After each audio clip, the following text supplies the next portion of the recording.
সবচেয়ে বড় খবর। জানিয়ে দিব এই মুহূর্তে পাওয়া আপডেট বাংলা সংবাদ। শুরুতেই শিরোনাম। শুরুতেই বিজয় দিবসকে কেন্দ্র করে আওয়ামী লীগের কর্মসূচি। স্মৃতিসৌধে নেতা কর্মীদের জোয়ার। খবর পেয়ে অভিযান শুরু আইন শৃঙ্খলা বাহিনীর। আটক 7 আওয়ামী লীগ নেতাকর্মী। এদিকে দেশে ফের অশান্তির আগুন। সংঘর্ষ ভাঙচুর করে প্রবল তাণ্ডব। গ্রেপ্তার 4।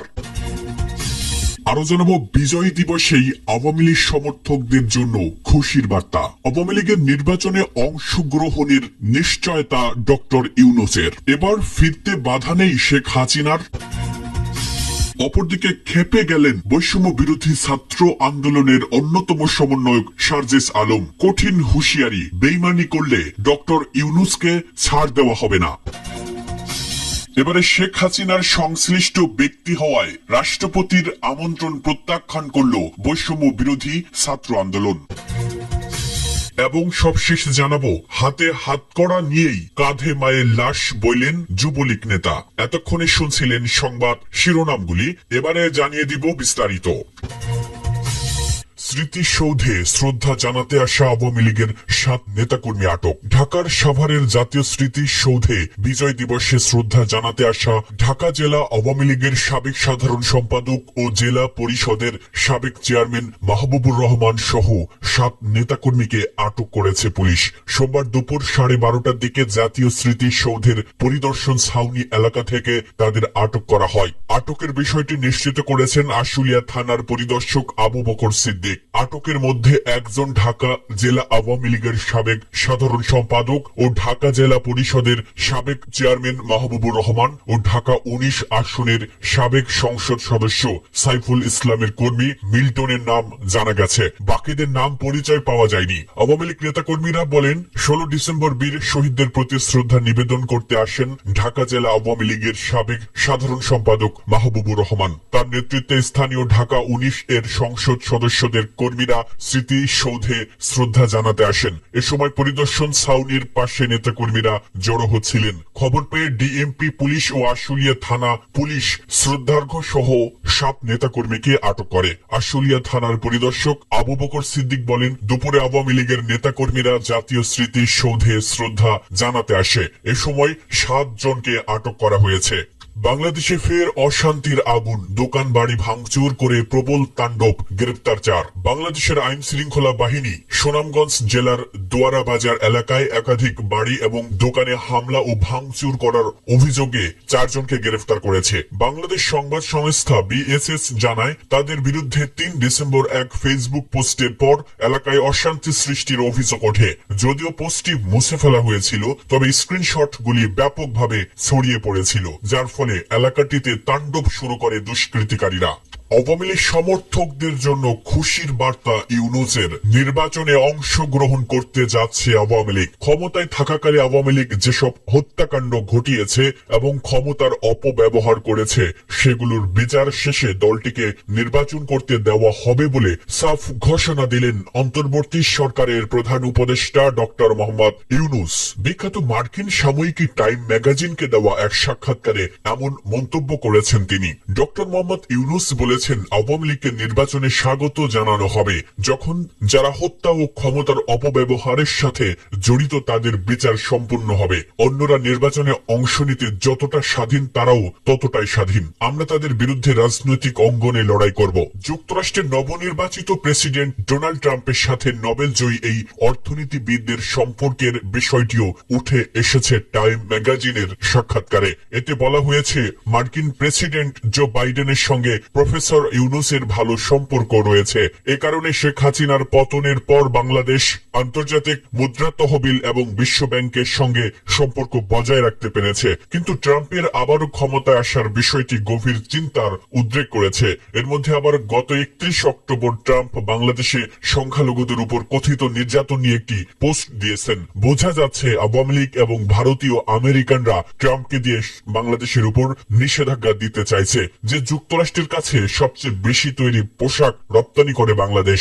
এর মধ্যে ডক্টর ইউনূসের সঙ্গে ট্রাম্পের ব্যক্তিগত দ্বন্দ্ব আছে। 2016 সালে মার্কিন প্রেসিডেন্ট নির্বাচনে হিলারি ক্লিনটন ট্রাম্পের কাছে হেরে যাওয়ার প্রতিক্রিয়ায় ডক্টর ইউনূস বলেছিলেন তিনি কথাও বলতে পারছেন না। তবে টাইম ম্যাগাজিনকে ডক্টর ইউনূস বলেছেন তার বিশ্বাস ট্রাম্পের সঙ্গে কাজ করার ক্ষেত্রে তিনি সহাবস্থান তৈরি করতে পারবেন।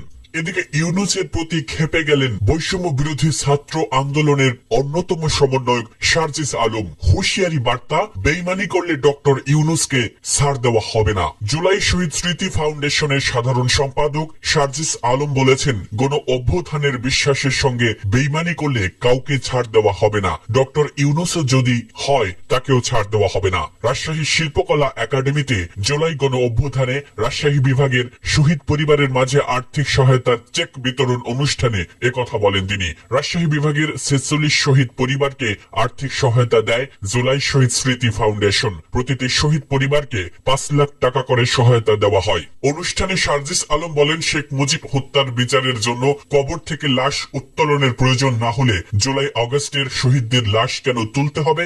আর কোন শহীদদের লাশ কবর থেকে উত্তোলন করতে দেওয়া হবে না। শহীদদের হত্যা মামলাগুলোর বিচার কার্য পর্যন্ত নিয়ে যেতে যারা অসহযোগিতা করবে তারাও হত্যাকারী হিসেবে বিবেচিত হবে। তিনি আরো বলেন ভারতের সঙ্গে বাংলাদেশের সম্পর্ক কি হবে তা তাদের কাজের মাধ্যমে নির্ধারিত হবে। তবে সম্পর্ক ভালো রাখতে চাইলে ভারতকে খুনি হাসিনাকে আশ্রয় না দিয়ে ফেরত দিতে হবে। সার্জিস আলম বলেন যারা গণহত্যায় সরাসরি জড়িত ছিল আমরা তাদের বিন্দুমাত্র ছাড় দেব না। পুলিশ হোক, আওয়ামী লীগ হোক, যুবলীগ হোক, ছাত্রলীগ পরিচয় যাই হোক না কেন এই পরিচয়গুলো মুখ্য নয়। তার বিরুদ্ধে যদি ডকুমেন্ট থাকে তাহলে আমাদের কাছে তার একমাত্র পরিচয় একজন খুনি হত্যাকারী। তাদের দৃষ্টান্তমূলক শাস্তি নিশ্চিত করতে হবে। এখনো আওয়ামী লীগের অনেক নেতা গ্রেপ্তার না হওয়ায় ক্ষোভ প্রকাশ করে সার্জিস আলম বলেন 24-এর গণ অভ্যুত্থানের 4 মাস পেরিয়েছে। খুনি হাসিনার অন্যতম দশর নাটোরের খুনি এমপি শিমুল আজও আমাদের সামনে আছে।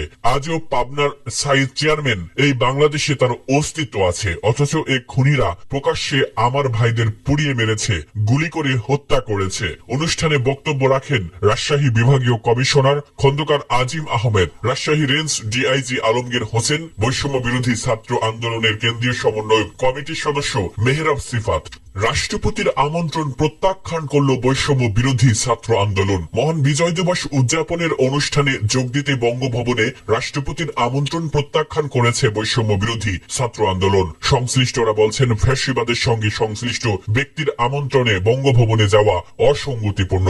সোমবার বিকেলে দলটির প্রধান কার্যালয় থেকে প্রকাশিত সংবাদ বিজ্ঞপ্তিতে বিষয়টি জানানো হয়েছে। বৈষম্য বিরোধী ছাত্র আন্দোলনের সেল সম্পাদক জাহিদ আহসানের সই করা ওই প্রেস বিজ্ঞপ্তিতে বলা হয়েছে মহান বিজয় দিবসে ফ্যাসিবাদী শাসনের সঙ্গে সংশ্লিষ্ট রাষ্ট্রপতি মোহাম্মদ শাহাবুদ্দিন কর্তৃক বঙ্গভবনে বিজয় দিবস উদযাপনের আমন্ত্রণ বৈষম্য বিরোধী ছাত্র আন্দোলন প্রত্যাখ্যান করেছে। নির্বাহী কমিটির সিদ্ধান্ত অনুযায়ী বৈষম্য বিরোধী ছাত্র আন্দোলনের সঙ্গে সাংগঠনিকভাবে যুক্ত কোন নেতাকর্মী আজ বঙ্গভবনে বিজয় দিবস উদযাপনের অনুষ্ঠানে যাবে না। এতে আরো বলা হয়েছে মহান বিজয় দিবসের মতো জাতীয় গৌরবের দিন ফ্যাসিবাদের সঙ্গে সংশ্লিষ্ট রাষ্ট্রপতির আমন্ত্রণে পালন করাকে বৈষম্য বিরোধী ছাত্র আন্দোলন গণ অভ্যুত্থানের অভিপ্রায়ের সঙ্গে অসঙ্গতিপূর্ণ মনে করে।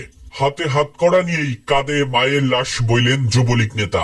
4 ঘন্টার জন্য প্যারোলে মুক্তি পেয়ে মায়ের জানাজায় অংশ নেন হত্যা মামলার আসামি হিসেবে কারাগারে থাকা লালমাই উপজেলা যুবলীগের আহ্বায়ক আব্দুল মোতালেব। জানাজার নামাজ ও মায়ের লাশ বহনের সময় তার হাতে হাতকড়া ছিল, এমন ছবি ও ভিডিও সোশ্যাল মিডিয়ায় ছড়িয়ে পড়লে আলোচনা সমালোচনার সৃষ্টি হয়। আজ সোমবার দুপুরে তিনি হাতকড়া পরা অবস্থায় উপজেলার বাগমারা উত্তর ইউনিয়নের দুতিয়াপুরস্থ নিজ বাড়ির পাশের মাঠে মায়ের জানাজায় অংশ নেন। পারিবারিক সূত্রে জানা যায় রবিবার রাতে আব্দুল মোতালেবের মা হাফেজা খাতুনের মৃত্যু হয়। এরপর পরিবারের পক্ষ থেকে মায়ের জানাজা ও দাফনে অংশ নিতে আব্দুল মোতালেবের প্যারোলে মুক্তি চেয়ে আবেদন করা হয়। সোমবার বেলা 11টা থেকে বিকেল 3টা পর্যন্ত তাকে প্যারোলে মুক্তির অনুমতি দেন কুমিল্লা জেলা প্রশাসক ও জেলা ম্যাজিস্ট্রেট মোহাম্মদ আমিরুল কায়সার। প্রত্যক্ষদর্শীরা বলেন প্যারোলে মুক্তি পেয়ে তিনি প্রথমে বাড়িতে যান, মৃত মাকে দেখেন, পরিবারের সন্তানদের সান্ত্বনা দেন। এরপর হাতকড়া পরেই মায়ের জানাজায় অংশ নেন। মায়ের লাশ লাশের খাটিয়া কাঁধে বহন করেন। জানাজা পূর্ব বক্তব্যে আব্দুল মোতালেব বলেন, আমার নসিব খারাপ, 2002 সালে যখন আর্মিরা আমার ধরেছে